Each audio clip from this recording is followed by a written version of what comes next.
Hi. അപ്പോൾ സ്മിത്തൂസ് വേൾഡിലേക്ക് എല്ലാവർക്കും സ്വാഗതം. അങ്ങനെ കുറേ നാളത്തെ ഒരു ഇടവേളയ്ക്ക് ശേഷം പിന്നെയും വന്നിരിക്കുകയാണ്. അപ്പോൾ നമ്മൾ സമ്മറൊക്കെ സ്റ്റാർട്ട് ചെയ്തു അല്ലേ. ഞങ്ങൾ കഴിഞ്ഞ ദിവസം നമ്മളെ കനകക്കുന്നിൽ സമ്മർ കാർണിവൽ കാണാൻ വേണ്ടി പോയി.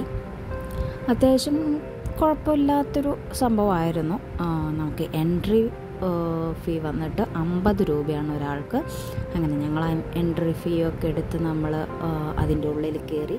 മെയിനായിട്ട് അത് കാണാൻ വേണ്ടി പോകാനുള്ള കാരണം നമ്മൾ രാജസ്ഥാൻ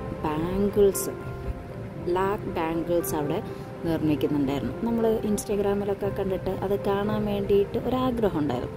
അങ്ങനെ അത് കാണാൻ വേണ്ടിയിട്ടായിരുന്നു മെയിനായിട്ട് പോയത്. പിന്നെ അവിടെ തന്നെ എന്താണ് പറയുക, രാജസ്ഥാൻ വേഷങ്ങളൊക്കെ കൊടുത്തിട്ട് നമുക്ക് ഫോട്ടോ ഒക്കെ എടുക്കാൻ പറ്റുന്ന നല്ലൊരു സംഭവം ഉണ്ടായിരുന്നു. 150 രൂപയാണ് നമുക്ക് ആ ഡ്രസ് കോഡിന് വരുന്നത്. നമ്മൾ പൈസ കൊടുത്ത് അത് വാങ്ങിച്ചിടാം. പിന്നെ അത് കഴിഞ്ഞതിന് ശേഷം എന്താണ്, രാജസ്ഥാനി ആൾക്കാരുടെ കുറേ നല്ല അടിപൊളി കിടിലൻ ഡാൻസ് ഉണ്ടായിരുന്നു. അത് കൊള്ളായിരുന്നു കേട്ടോ. അത്യാവശ്യം നല്ല രസമുള്ളൊരു ഡാൻസായിരുന്നു.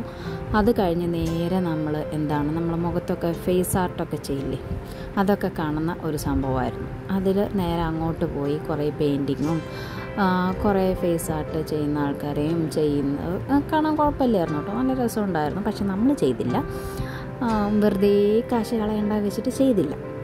അത് കഴിഞ്ഞിട്ട് നമ്മൾ വീട്ടിൽ വന്നിട്ട് കളയല്ലേ, അപ്പോൾ മക്കൾ ചെയ്യണമെന്ന് പറഞ്ഞപ്പോൾ ഞാൻ പറഞ്ഞു വീട്ടിൽ വന്നിട്ട് ഞാൻ ചെയ്തുതരാമെന്ന് പറഞ്ഞു. അത് കഴിഞ്ഞതിന് ശേഷം നേരെ പോയത് ഫ്ലൂറസൻ്റ് ലൈറ്റൊക്കെ വെച്ചിട്ട് അത് നല്ലൊരു സംഭവമായിരുന്നു കേട്ടോ. ഈ വലിയ ചിറക് പോലെയുള്ളൊരു സംഭവം, അത് നല്ല രസമുണ്ടായിരുന്നു കാണാൻ. പിന്നെ അത് കഴിഞ്ഞതിന് ശേഷം കുറേ ഗെയിംസ് ആയിരുന്നു. നമ്മൾ സ്ക്വിഡ് ഗെയിമൊക്കെ പോലെയുള്ള കുറേ ഗെയിംസ് അവിടെ ഉണ്ടായിരുന്നു. അതിടെ എനിക്ക് ഏറ്റവും ഇഷ്ടപ്പെട്ടൊരു സംഗതി നമ്മളെ അലാവുദ്ദീൻ്റെ അത്ഭുത വിളക്കത്ത് ജീബൂമ്പ ഉണ്ടായിരുന്നു അവിടെ. നല്ല രസമുണ്ടായിരുന്നു. അങ്ങേരുടെ നോട്ടം അതായിരുന്നു ഏറ്റവും അടിപൊളി. അങ്ങനെ മോപ്പുരമായിട്ട് കുറച്ച് നേരം കളിച്ച് ചിരിച്ച് ഒക്കെ കഴിഞ്ഞതിന് ശേഷം ഞങ്ങൾ പിന്നെ ഫുൾ ആ ഗെയിംസൊക്കെ ഒന്ന് കാണാൻ വേണ്ടിയിട്ട് കറങ്ങി. അങ്ങനെ ഞങ്ങളങ്ങനെ ഗെയിമൊന്നും കളിച്ചില്ല, വെറുതെ കൊണ്ടുപോയി കുറേ കാശ് കളയണ്ട വെച്ചിട്ട് കളിക്കുന്നവരുണ്ടായിരുന്നു കേട്ടോ. കളിക്കുന്നത് നോക്കിയിരുന്നു ഞങ്ങൾ. വലിയ കുഴപ്പമില്ലായിരുന്നു. മക്കളും അങ്ങനെ വലിയ വാശിയൊന്നും പിടിക്കാത്തതുകൊണ്ട് വലിയ കുഴപ്പമൊന്നും ഉണ്ടായിരുന്നില്ല. പിന്നെ നേരെ നമ്മൾ പോയത് ബുക്ക് സ്റ്റാളിലേക്കായിരുന്നു. നമുക്ക് ഒരുപാട് ഇഷ്ടപ്പെട്ട കുറേ ബുക്കുകൾ അവിടെ ഉണ്ടായിരുന്നു, പക്ഷെ ഒന്നും വാങ്ങിച്ചില്ല. പിന്നെ നേരെ നമ്മളെ പഴയകാല ഓർമ്മകൾ തരുന്ന നമ്മളെ മുട്ടായികളും സ്വീറ്റ്സ്, അങ്ങനെ നമ്മളെപ്പോഴും ഇതുപോലെയുള്ള എക്സിബിഷനിലൊക്കെ പോയാൽ കാണുന്ന കുറേ സാധനങ്ങളുണ്ടല്ലോ. നമ്മൾ ചോക്ലേറ്റ്സ്, കുറേ വീട്ടു സാധനങ്ങൾ, അങ്ങനത്തെ ഇതൊക്കെ പോയി കണ്ടായിരുന്നു. അതിന് ശേഷം നമ്മൾ ഫുഡ് കോർട്ടിലെത്തി. അവിടെ മെയിനായിട്ട് നമ്മൾ ഇൻസ്റ്റഗ്രാമിലൊക്കെ കണ്ടത് കുടുംബശ്രീ ചേച്ചിമാർ അവർ നല്ല തലശ്ശേരി ബിരിയാണി ഒക്കെ, അതുപോലെ തന്നെ നമ്മൾ കപ്പ ബിരിയാണി, അങ്ങനത്തെ ഐറ്റംസൊക്കെ ഉണ്ടായിരുന്നു. അതിൽ ഞങ്ങൾ കുറച്ച് തലശ്ശേരി ബിരിയാണി വാങ്ങിച്ചു.